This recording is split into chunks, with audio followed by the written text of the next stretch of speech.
On a comme l'impression que koh Lanta va aller crescendo cette année. Après un début de saison qui nous a offert quelques petites surprises, la compétition va véritablement se lancer à partir de ce mardi soir.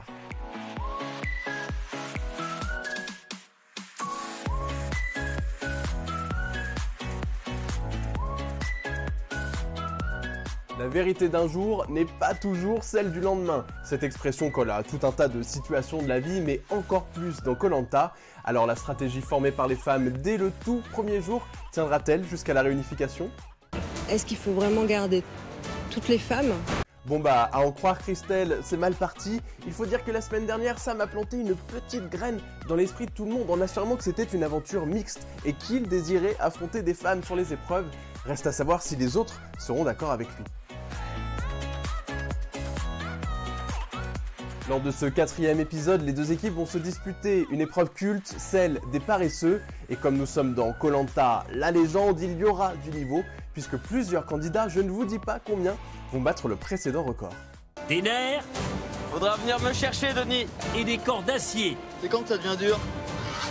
Le record est détenu par Claude, évidemment, qu'il a établi en 2012 en restant 3h11 dans cette position. Est-ce qu'il va réussir à battre son propre record ou est-ce que quelqu'un d'autre va parvenir à détrôner le roi? Ça s'annonce épique. Depuis le début de la saison, tout va à volo.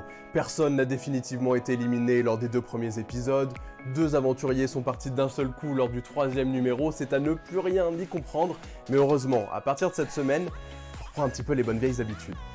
Qui de Maxime, Karima ou Hugo sortira vaincu de cette arène? Une seule personne fera ses adieux à koh Lanta dans cet épisode. Maxime, lui, va combattre pour la première fois dans l'arène et il dispose d'un sacré avantage par rapport à ses 2 adversaires. Lui, ça ne fait pas 6 jours qu'il tente de survivre sur l'île des Bannis où les conditions sont plus que précaires. Il serait temps que la réunification arrive.